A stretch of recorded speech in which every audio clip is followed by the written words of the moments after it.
everyone. I'm here with a super special guest, someone I've been wanting to have on this podcast for a minute now, but she's so busy, understandably. Hi, Madison. Will you please say hello to our audience? Hey, everyone. Happy to be here. It's my first podcast, so bear with me, but really stoked to have this be my first podcast. Oh my gosh, I didn't know this was your first. I'm honored. No, I'm so excited to have my first be a stripper-run stripper podcast. Like, that's amazing. Absolutely. And for those of you who don't know, Madison, you run the organization Strippers or Workers, right?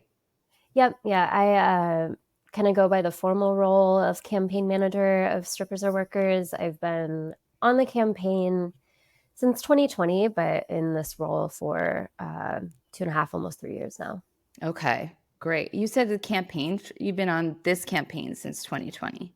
Yeah, I was Okay. just joined up on like the email list and contact list, going to Okay. maybe a couple meetings or something. Yeah. Okay. So we definitely want to talk about how strippers or workers got started and how you got started with them. But I think it's important for us all to know like your origin story. How and why did you start stripping? What was that like for you in the beginning? Because I'm assuming that you started stripping in the state that you passed this bill in, which is Washington State. Am I getting that right? Yeah, you're totally correct. My first club was in Seattle. So I started stripping when I was 18. I kind of the simplest version is I came from a dysfunctional household. For those reasons, it impacted my mental health and other things. And so I dropped out of high school when I was 14, and I had been picking up some jobs, obviously like pretty close to minimum wage, not very many hours, and also bouncing back and forth between high school diploma and GED programs, and wasn't getting very far with that. And by the time I was 18, I had to live on my own and self support. And I was like, oh shit. Like, uh, currently, jobs are not working out very well. I probably need to go back to school and get my high school diploma and even a college degree. And so I was trying to figure out the best way to do that, right? Like a 40-hour-a-week Right. job, barely getting by at minimum wage and going to college just seems absolutely impossible. And so only a few months after I turned 18, I went on auditioned at a couple Seattle strip clubs, got a job, and that's how I started. And it was great. I mean, I got an apartment shortly thereafter, had enough money for that, and then I was able to start school like the following quarter. Okay, great. So you started stripping and went to school at 18 all at the same Yep. time? Yeah.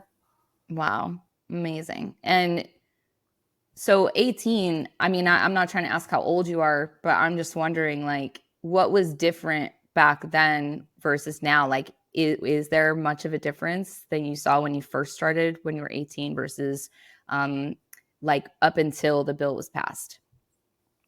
Yeah. I mean, there's definitely a difference. I started right at the tail end of when the money was still decent. I would say over the last several years, the money has gotten progressively worse and worse. Right. And so when I started, there were still weekend nights here and there where the club would be packed and you could make good money. Okay. But that fell off within the first year or two of me starting. And then also when I started here in Seattle, there were still a lot of concerns about vice cops coming in Mm. undercover and potentially busting you during lap dances. That concern hasn't been as prevalent lately. Um, and yeah, I mean, the dancers, the newer dancers, I think have changed a little bit. For several years, it was a lot of long-term OGs who were around, and then you'd get a few newer ones cycling in. And since the pandemic, especially, I feel like it's largely new dancers, like a new generation, and a lot of high turnover. Right. And so I think there's just not as much um, longevity in the industry anymore, at least here Sure. in Washington. Right. So as far as like getting rated during lap dances is definitely something we want to talk about because that was part of the problem with being a stripper in Washington and like being in constant fear that you're going to do something illegal, but also like, am I going to use this word right? Innocuous, like just like so mundane, like the smallest little thing could land you in handcuffs. Am I getting that right? Yeah, I mean, pretty much anything that could be considered prostitution here. Mm. Our definition in Seattle and also at the state level of prostitution is really, really vague. It talks about erotic contact of genitals or other intimate body parts for money, right? And so it's like when you break that down, it's very much up to interpretation. Like we're talking about maybe if I Totally. touch someone's belly button for money, it could be prostitution. And so here in Washington and Seattle, because we have like the state laws that are a little bit more vague or don't get into the weeds, and then we have local laws depending on the municipality. And Sure.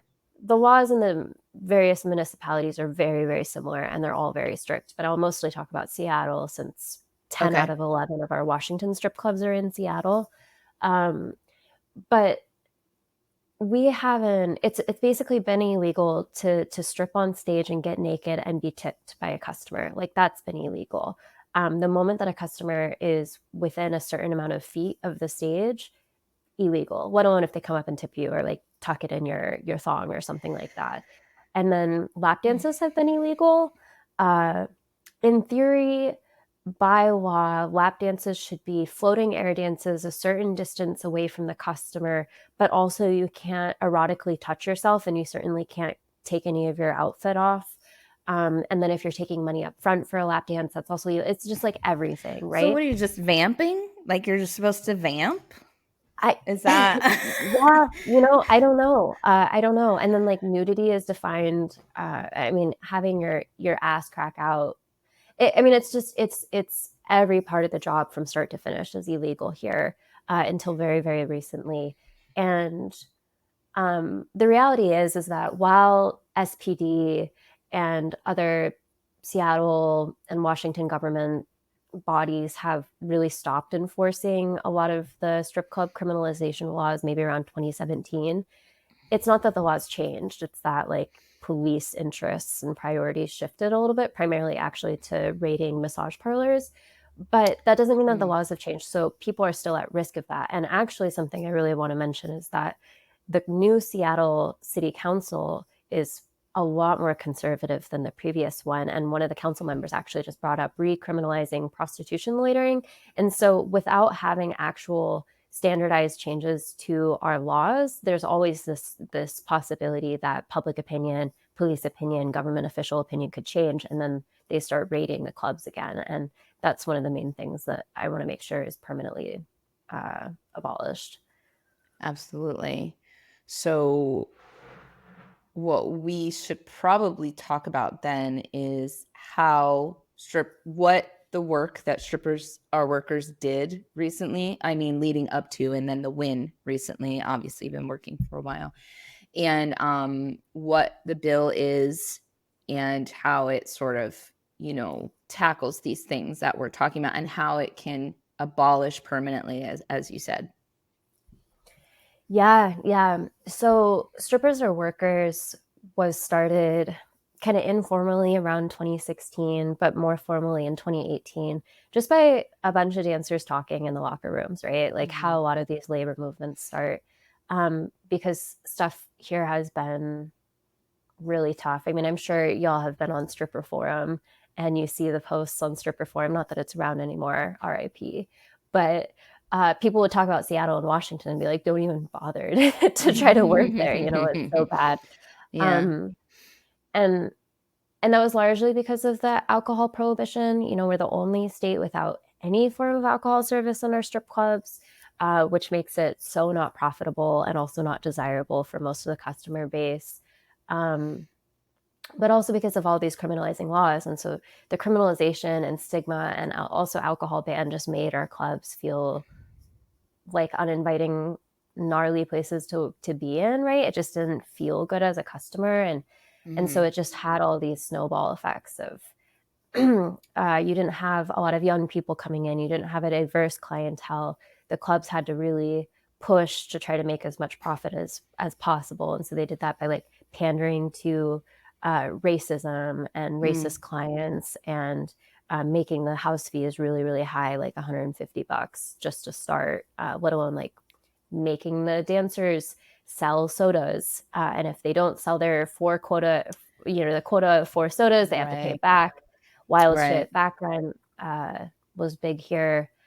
So all these things, right? And then exploitation, because managers are really writing you for tips, and same with the security guards and other folks. So things were just have been so bad here, and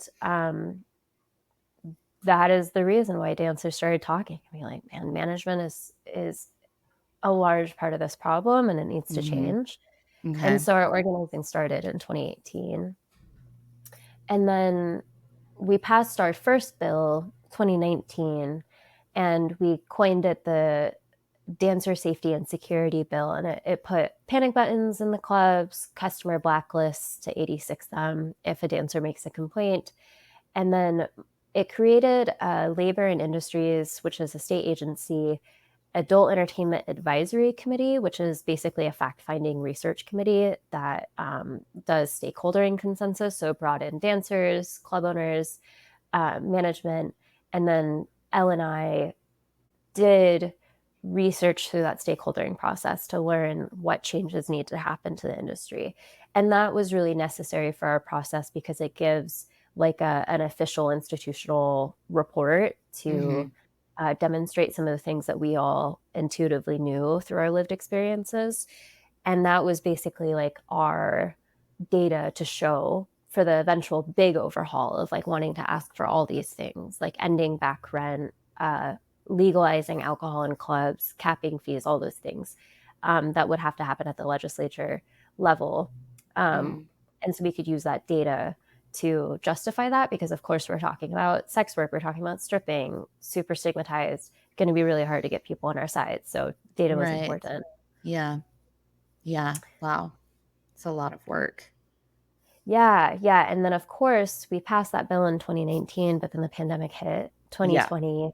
Organizing was uh, really delayed. Clubs were shut down for a year. Yeah.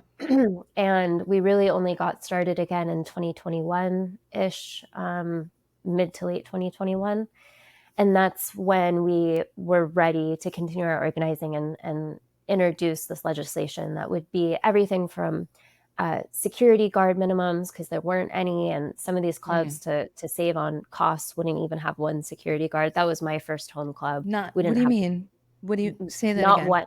The manager would be the security. No. And the manager also was doing the soda drinks and taking people's covers Oh, and also rallying everyone and DJing often. And that was our security.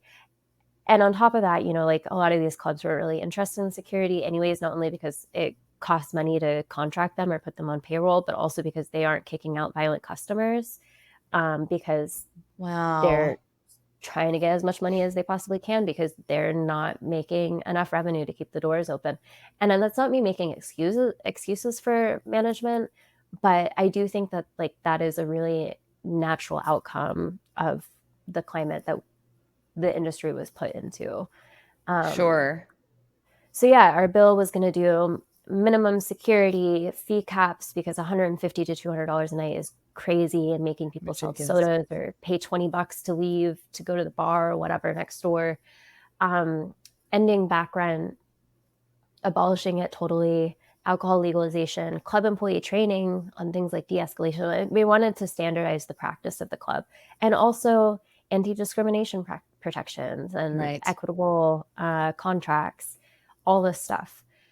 But obviously, alcohol legalization and decriminalization of dancer conduct, trying to keep us from constantly being under threat of policing, those are very controversial ideas, especially with older generation people. Um, so, yeah, the first year that we introduced it, I think was 2023, 2023. I don't even know what year it is. It's 2024 right now. So yeah, Right. we started working on it in 2022, Mm-hmm. introduced it for the 2023 ledge session. It actually did really well at first. We passed through the Senate 40-8. We got it over into the House, passed through a House Labor Committee. But then the House like purposefully killed it. They dual referred us to a second committee, which is not very common. And then that second committee refused to schedule the bill for a hearing, effectively killing it because it couldn't move forward in the process. Mm, And that was a really hard hit. sure. Also, the folks who did that were pretty clearly holding anti-sex work prejudice. Mm-hmm. So it felt like a direct attack and, a very classic way that the institutional system treats strippers, even though we were like all really advocating of like, hey, like our environments are not okay. And also we know that they can be better because we've all worked somewhere else outside of Right. Seattle We have and like examples. we need your help. Yeah. Yeah. And they just didn't take it seriously. And so we came back the next year, which was this last session, Mm-hmm. last January, and we did it all again. And somehow, by just it's still unbelievable, but somehow we were able to pass the bill, and we got every single policy piece included in the bill, including partial decriminalization of stripping, which was more than I expected we would get, because in order to get any sort of decriminalization of stripping, we had to preempt all local laws, and localities hate that. And somehow we got a little bit, which is a really wonderful start, because that means that that's slightly less criminalization that we're all dealing with while we're in the club, but also that education is happening and that public opinion is changing, and Okay. some of those laws have been changed. Yeah. Okay. So what do you mean by partial? Is that similar to like the Nordic model when you say that, or what do you It just mean by means that? that we didn't fully decriminalize and abolish all of the criminalizing laws for stripping. Okay. So we got nudity decriminalized in the club. So you can be naked when you choose to be naked. There doesn't have to be all these crazy parameters dictating that. Okay. As so long as you're not touching a customer, which is still I see. closer. It used to be that like you can't touch a customer and you also can't be naked. So at least now you can be naked Okay, I without see. hearing the fleas. And then on top of Yeah. that, we made it legal for you to take payment up front and to take payment however you want. Um, and then also we made it legal for you to be close in proximity to customers without contact, because again, beforehand it used to be you couldn't be close to customers whether you're touching them or not. So we've started chipping away at it, I'm just so basically. confused by Yeah. all of that. That like why not just abolish strip clubs if they were gonna do all that? I mean, thank God they didn't, but like what how can you even operate if you're Well, everything you do that's is the point. illegal?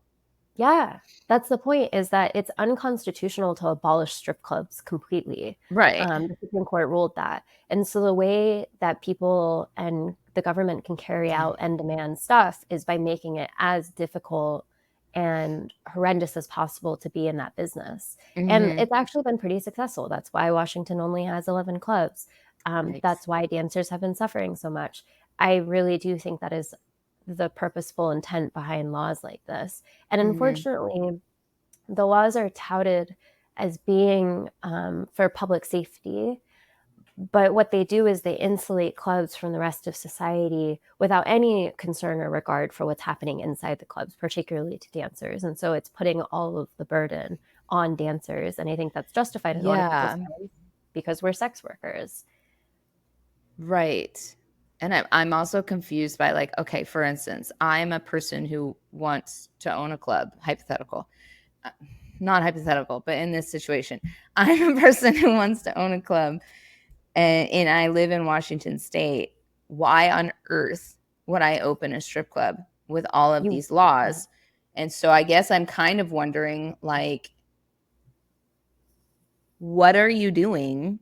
And I see what they're doing. They charged the dancers a ton, but like it seems like sort of like Pinky and the Brainish, like brain, like you're trying to take over this group of people because why else would you have this business where you are just exploiting the workers? That's all you're doing in order to survive. Like, I'm just trying to wrap my head around like what managers and Yeah. owners in the state are thinking.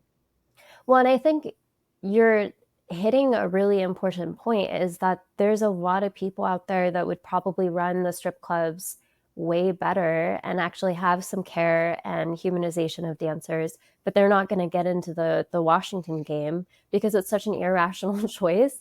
And so the Right. people who are in the game here are exactly the sort of people who are cool with exploiting dancers and cool with Hmm. perpetuating abuse. And so we're seeing the effects of criminalization play out in real time, where it really is a top to bottom effect of just poisoning every level of this process. And Hmm. we do have crazy bad zoning laws here, which make it impossible to even open up and license a strip club if you wanted to, let alone the fact that no Right. one wants to. And so also we have a monopoly club owner here. He owns 6 out of Ah, 11 of the clubs. I And got it. yeah, so it's like no one wants to get Mm. into it. Homeboy already has the money to get into it. If one of the clubs shut down because they're not making money, he just buys it up, and now he has tons of power over the industry. And if you get blacklisted from his club, you barely have any other options. Got it. Will you do me a favor real quick and move your hair away from your mic? Yeah. Yeah, thank you. I just started scraping on it just a few seconds ago. Thank you. Um, yeah, well, it's extremely frustrating, and I'm so like excited for you all that you were able to make these changes come about. And I guess, one of my questions is like, I'm like, what the hell is wrong with people in Washington state, like who are running it? I'm so confused. And my question too is like, what is it about the history of this state that it became so conservative with alcohol and nudity? Like, why? What happened? Yeah, I'll preface this all by saying that while Washington has the veneer of being a progressive liberal state, there's Mm, many, many things in our state that are not progressive and not liberal. We have a lot of sleuthy, conservative, and paternalistic laws here. So it's not just the strip club industry, though I do think our industry has been hit particularly hard. And I think it's an easy one to hit because of sex work stigma.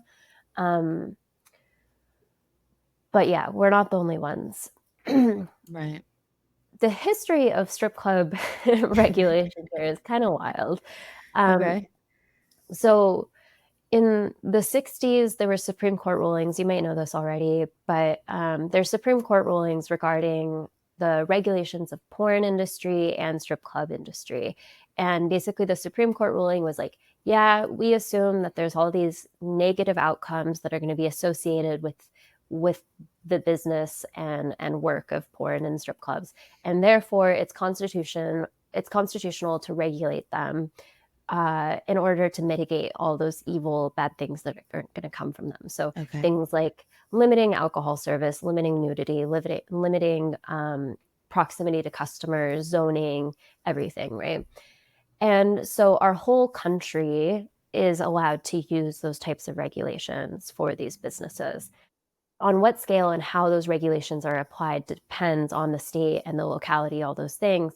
But basically, in I think the 60s and 70s, here in Seattle, we had a mob family, the Calacuccios, and they Mm, were doing a lot of mob insanity, right? Drug trafficking, human trafficking, killing people, all sorts of stuff. And they had a couple strip clubs. And so our local officials decided to crack down on the Calacuccio family, they were going to throw this whole book of strip club regulations that is already constitutional and already things that they were doing, just they were going to scale it up in order to target this one family. And I can see the justification there. These laws changed in the 80s, but it's also very irrational because one, this idea that those regulations actually mitigate crime is not necessarily true. This idea mhm. that strip clubs are innately connected to increases in crime is also not true.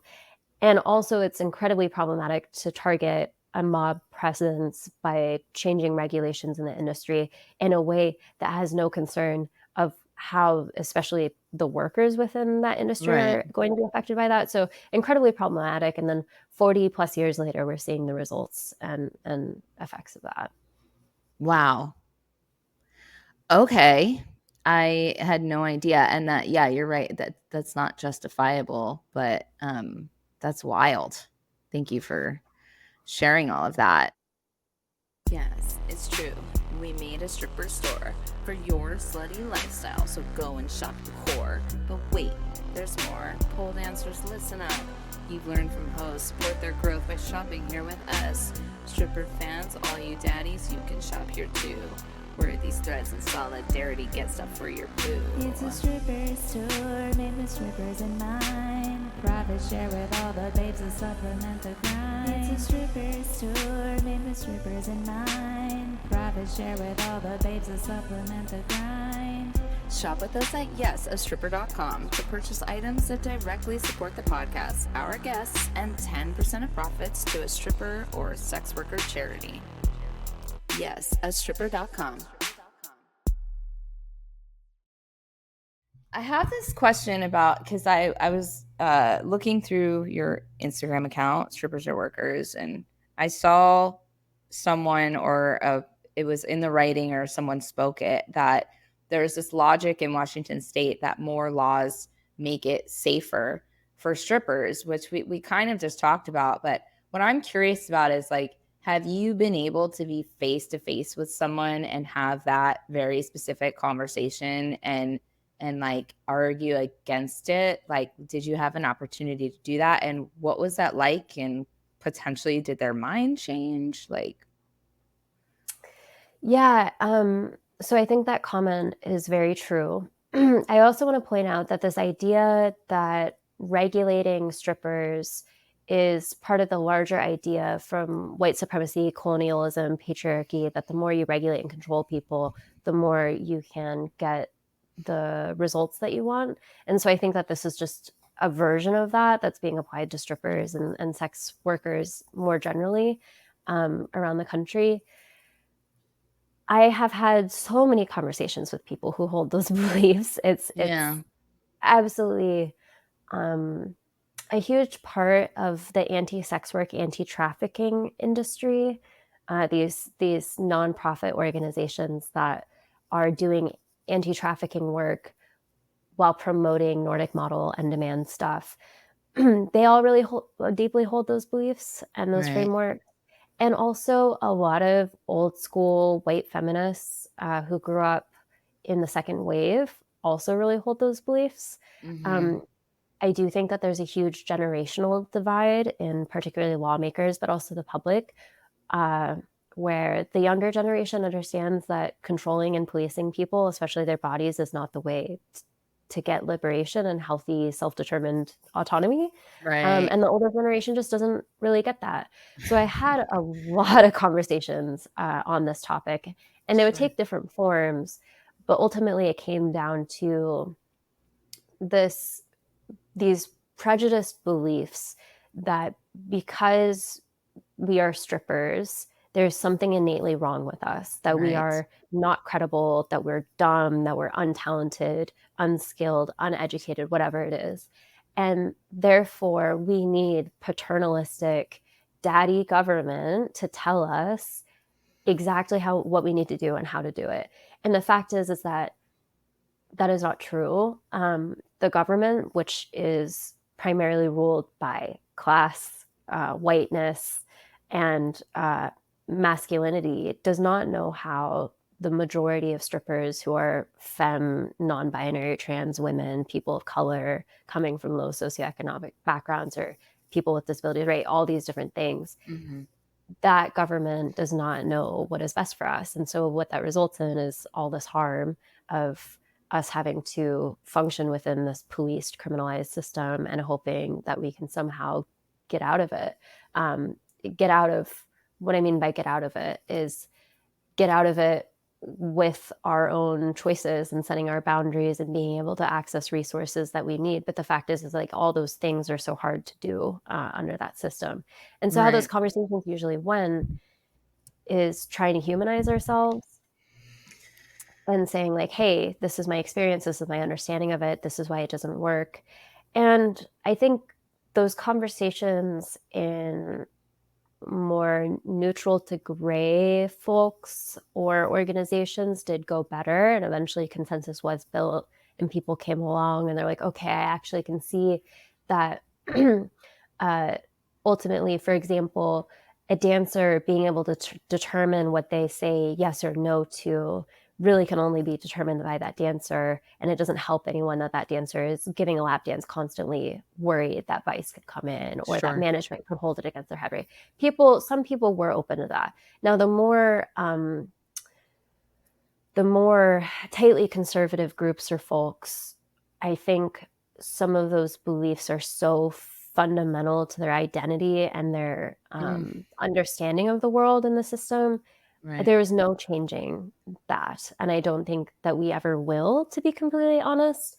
And so with those folks or organizations, the strategy was more about building more power than they had, being louder than they are, Right. showing that we have more numbers than what they have, or bringing in other sources that are seen as credible, like decriminalization-based anti-trafficking or anti-violence orgs or other things like that, and giving a different viewpoint. And the point of that is to not change that really, really conservative person's mind. It's to take away their power from really changing the outcome of us passing our bill.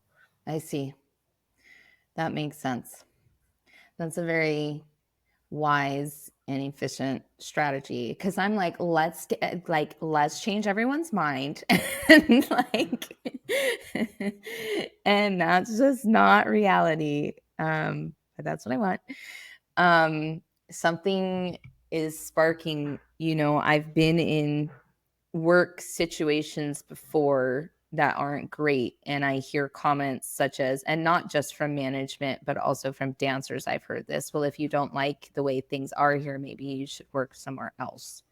And I've always disagreed with that sentiment, with that rhetoric, and with seeing what's been happening in your state. Like, that is where you live, that is where you're established, where you grew up, where your family is, where your friends are, where your heart is. That's where you want to live. And in your state, you don't have another choice, because all of the clubs were under this same rule. And I'm just curious if you ever heard management ever say that to you, because you didn't have anywhere else to go if you wanted to keep doing stripping. Oh, yeah. I think the general public says that. Not to say, I actually think the general public is pretty pro stripper and stripper rights, Yeah. especially with like just the tiniest amount of education. But I think the folks who are anti-sex worker, a lot of them say that. And management certainly says that. I guess I'll spill some tea. I had a really terrible conversation with the Monopoly club owner here. Mhm. And he even tried to say the same bullshit to me. He was like, you know that we are exploiting the girls, because if we were, they would just like leave. And it's like, dude, like that's obviously not true. People have tons of reasons for doing this work, whether out of choice or whether out of survival or necessity. However, there's not a lot of other clubs that they can go to. There's not necessarily, certainly for me at 18, other jobs to go to. And something that really bothers me about that sentiment, no matter who it comes from, is this complete denial and willingness to dream bigger. Because if we measure everything by this idea that if it's bad, you just need to like figure it out and leave, then no one's engaging with this idea of like, if it's bad, maybe it can be fixed and maybe it should be fixed. And Right. if everyone is saying you just need to leave and find something else, then the industry will never change. And we know that folks will always be coming in and out of this industry or industries like it. And all that means is that the older generation, previous generation that never changed anything, is just leaving new generations to experience the same thing. And then the pattern never stops. And I think it's okay to get really optimistic and think about making it work. And it should work. I mean, we don't even have to get into justifying why people have the right to do the labor that they want with dignity and respect. To be able to think, yeah, like, why isn't someone improving this? I don't know. Yeah. Well, you all must feel so good about what's happened. Was there like a celebration? What did you all do after hearing the news? Because just watching the Instagram post where you're all watching the Zoom like makes me cry. So it must have just been such an amazing moment. Can you tell us what that was like for all of you? Yeah. So I think everyone in the group was in, and maybe still is, in disbelief. I will tell you, so I've been lobbying and I do the political strategy and stuff like this. And when we went into last session, I gave us like a 5% chance of passing the bill. Okay. I did not think it was possible based on the previous year and how the bill was killed. And for the record, the bill was killed by people pretty high up in leadership within the House. So it's just Okay. that power map does not add up, right? And the couple days leading up to the bill actually passing the legislature, I was convinced we didn't have the votes, and I was convinced if we could get the votes, it was going to be super, super tight and like down to the wire. Just not feeling comfortable and confident, to the point that we were negotiating with a Republican amendment potentially to get some Republican votes in order to cross the line. We ended up not needing it because we did have enough Dem votes, but that's how tight it felt like it was going to be. I was actually at the Capitol in the legislature when the bill passed, and there's the chamber, the voting floor, and then there's wings on the side of it. And usually there's viewing decks on top that you can sit. But one of our bill sponsors and like a champion let me come down onto the wings and like watch the vote. That's cool. It was really cool. And I just cried. Like I just broke. It was unbelievable. By the time it goes to the vote, because this is mostly political theater, once it goes to a vote on the floor, that means that they've already caucused and counted that it does have the votes. So in theory, we did, but it was still just so surreal and intense. And ours was the last bill of the night to get voted on. It was at like 10 p.m. Stripper time. It was stripper time, totally. And so the legislators started getting off the floor, and I started crying, and then legislators were just coming up and hugging me. And that was also surreal, that it's like there's these people in power that cared and were invested and grateful. And so I checked back into the Zoom because I couldn't be on it the whole time. I was on it at the beginning and then after the vote. And it was just, everyone was just so happy and so relieved. This really felt like a last ditch effort to get stuff changed. And and I watched, because I wasn't there on the Zoom when they saw the count come in.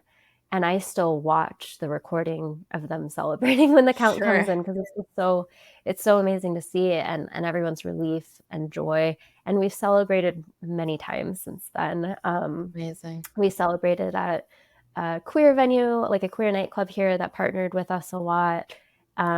We did a small celebration, like an intimate one, at a local pole studio.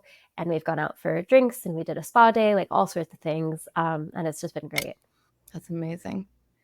Sorry, I'm over here trying not to cry. I would like to challenge one thing that you've said multiple times.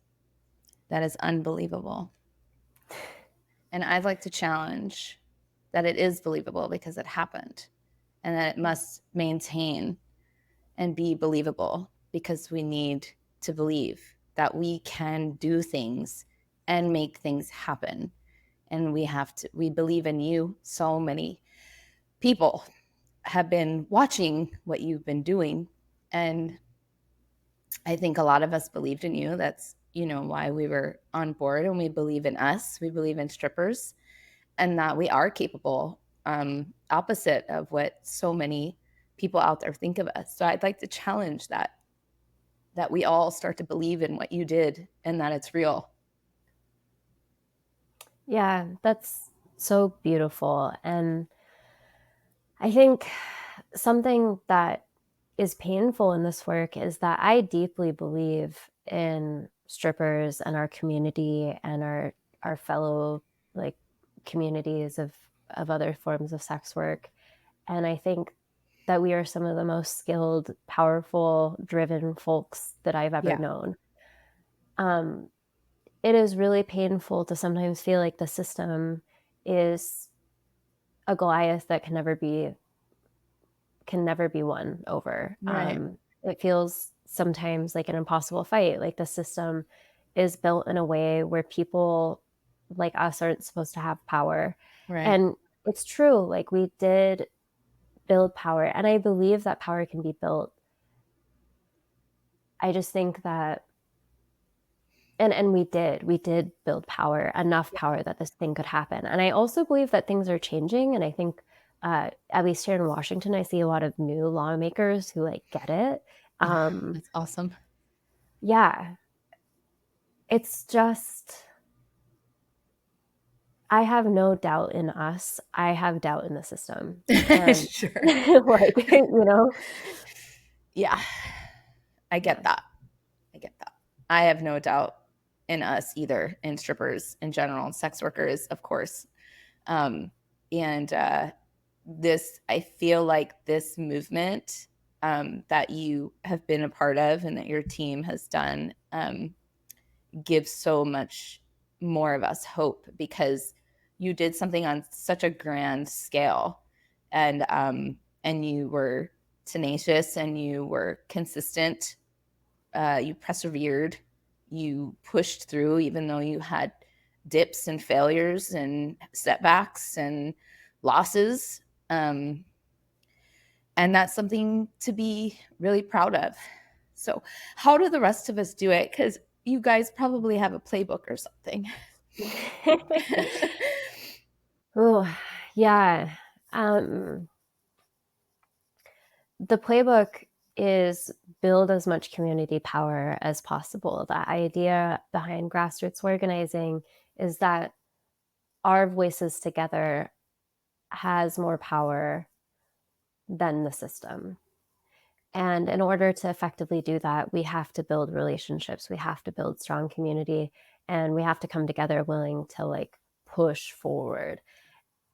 That is the playbook. We've seen that through our work, through so many of our ancestors' work. And on top of that, then it's about messaging and like strategy. You figure out who has the power, who is with you and who is against you in those power positions, and how do you leverage both sets of opposition and support in order to get where you need to go. And that is largely done through information gathering, which is information gathering is largely from network. So that's a different type of relationship that really has to come from other people in power and outside of like our own community of sex workers and strippers. And with that information, you start strategizing of like, okay, who do we need to try to move? What vote do we need? This person has a lot of power and is against us. How do we pressure them to move in the way that we need? Or how do we make their vote unimportant and not a huge loss in comparison to the other support that we have? And with all of that, strong messaging is important. Being really clear about what the goals are, what the problem is, why this is important, tailoring it to make sense to folks. People in lobbying meetings, they're oftentimes 15 minutes. So to get someone's vote, you might only have 15 minutes. You have to be really, really on top of that messaging in a way that translates to people. On social media, people are just going to see like a little bit unless they're closely connected. That messaging needs to be strong. And I will say, when it came down to the vote, before the bill passed, the couple days leading up to that, a lot of the work that was being done was happening behind closed doors from legislator to legislator. And the legislators who were supportive had all of that messaging. They were inoculated, they understood what the issues were, and they had those points and those ideas and those facts, and they were able to communicate that to their colleagues. And so it's messaging from bottom up, it's coalition building with as many supportive, like-minded orgs and communities as possible, and doing that reach, and then just trying to keep pinpointing that power. And sometimes that looked very particular, like reaching out to specific legislators, having a bunch of public email or call. Sometimes it looked like journalism releases. Sometimes it looked like demonstrations, all these different ways to show power, and it depends on the situation. Amazing. Amazing. A mountain to climb is what Truly. it sounds like. Yeah, absolutely. Thank you so much for sharing all of this and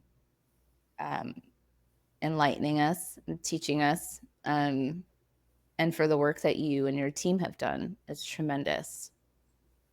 Thank you so much. You're welcome. Yeah, of course. I'm so happy to be here. And I do think change is coming. I do think power can be built. It obviously has been built, and I think it'll continue to be built. And we're seeing that around the country. We're seeing huge labor reform, but also sex worker rights movements. So many orgs, sex worker orgs and stripper orgs are popping up around the country, and people are starting to learn. And we're also electing younger people to our government who are a little bit more plugged in and get it. And so change, I think, is inevitable. It's just incremental, and sometimes it's really fast. Like our bill was incredibly fast on the relative scale of things, and sometimes it's slow, but it is happening. Yeah, awesome. So one last question, just because I personally am super curious, is did you all collaborate with club owners and or managers for this? Because it also benefits them technically. So were they like in on it or what? Yeah. Our relationship with management has always been very dicey. They actually retaliated against some of the original founding members way back in the day. Okay. And showed up and they're like, hey, you two owe $5,000 of back rent that we can't show receipts for, and you got to pay it in 3 days or else you're out, right? Stuff like that. Whoa. And a lot of our issues and a lot of the things trying to be solved in the policy were explicitly in response to management exploitation and abuse and racism and discrimination. So we've never been friends with management. They were in the process. They had their own lobbyist. They were showing up and lobbying for their own interests. They also created their own fake worker coalition. They created a shell nonprofit, and then they hired a few dancers to work at it. And then they would show up and say that they're repping dancer interests, even though management was feeding them information. Like one of the things that management was telling the few dancers that were involved in this group is like, all right, y'all tell us what you want and us owners will go advocate for you, which is just like so problematic. So they tried to do everything they could. They were really, really supportive of alcohol legalization, unsurprisingly, because like you said, that benefits them. Right. But they pushed against every workers' protection. They pushed against security minimums. They pushed against fee caps. They gave up back rent pretty early on, but I think they had an issue with that. They were just not with it, except for alcohol. They basically just wanted alcohol legalization and for everything else to stay the same. Okay, but that doesn't work. It doesn't work. And I think the nice thing was that no one in the state, government official, public, dancer, whatever, was interested in getting the club owners what they wanted. And so it was pretty easy and relatively fast to build enough power where their opinion on that stuff was just not important in the conversation, really. And we ended up having a lot more sway over how things turned out than them. Yeah, because you were organized and you had an actual like real thing that you were talking about, and theirs is like all fake. Like you made a fake nonprofit. Do you know how hard it is to file a nonprofit? Like, you just made a fake one? Like, for real ones are hard. Yeah, they certainly tried, but no one cares what the strip club owner says about not being able to properly cap fees or whatever, or how hard it would be. And it was all like corporation threats. It's the same playbook that every corporation ever has. And so it's just very easy to read into. And because they're not a very big industry and they don't have a lot of money, I think it just ended up not causing a lot of issues. Obviously, there's corporate playbooks that work, but they tend to be larger and more powerful. And it was on our benefit that a lot of people in the legislature, that same prejudice that makes them not trust dancers is increased exponentially against club owners, right? Okay. So, in some ways, that's for a benefit, and it's super valid in my opinion. Yeah, because then they were making themselves more present, like visible, and like any like logical, intelligent person could obviously see that their arguments were for exploitation, and so it almost sounds like they made the case against themselves. Pretty much. Yeah, I think they certainly did. They come across. I collaborated with the lobbyist a little bit towards the end, where it was like to the point where the club owners had basically bowed out and they're like, okay, we can't ask for really many or if any changes to the policy. Like SAW has complete control of this. And then it just became, they still had to do the bare basics through the process, or the lobbyist was paid to do the bare basics. And there were times where I told them, I was like, at this point, like, don't have the Monopoly club owner come in anymore. Like, he comes across so sleazy and so weird, because he is, but he just comes across bad, and it's like, no one needs to hear from this dude. Like, don't let him show up. Yeah. Got it. Okay, so no, we did not work with the club owners and managers. It sounded like, well, not surprising. I'm just wondering if there's ever a time where we'll find ground with them. But until then, I suppose not for now. Yeah. And you know what? We don't need them to be happy. You're right. Obviously, you've proven that. So it's amazing. Let's do more of this all across the country. Yes. Can you please tell everyone how to find more information about you and Strippers Are Workers?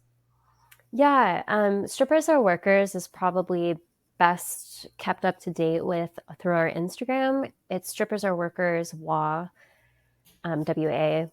And then we also have a website, strippersareworkers.org. There's a little bit more detailed information there. One of the dancers will be updating it soon, so it should be a little bit more current, but that's also a great way to get involved or to even donate. And then I'm on Instagram. My handle is GSD.GC8. Terrible handle. No one's going to remember it, but I'm around too. So awesome.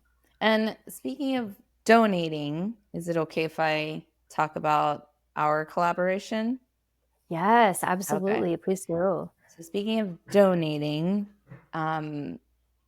as you may see on social media right now, when you shop in the Yes a Stripper store at yesastripper.com, 10% of all of the profits go directly to Strippers Are Workers. So shopping at yesastripper.com, support strippers and the very important work that they're doing. You can also go to strippersareworkers.org and donate directly as well. We will be advocating for direct donations as well as shopping in the store to help all boats rise. Well, this has been such a pleasure and honor, and sorry for crying. I'm kind of a softie. I really give a shit about this work. So thank you for holding that space for me. And thank you so much for being here. No, thank you so much for having me, and for Yes a Stripper podcast to be so supportive of SAW and wanting to do a partnership and help elevate us. And also, everyone, please go buy something from yesastripper.com. The stuff is so cute. I love it. And this has really been my pleasure. And it's so great to connect with you. And, absolutely. Same. Be talking about the work. It's so important. So important. Thank you. And listening to the work is so important. And please be sure to share this episode and talk about these things with your coworkers, fellow strippers, and civilians. Honestly, they need to be educated. Hella. All right. Well, that wraps up this episode for Yes, a Stripper podcast. As always, thank you for listening. See you next time. Bye.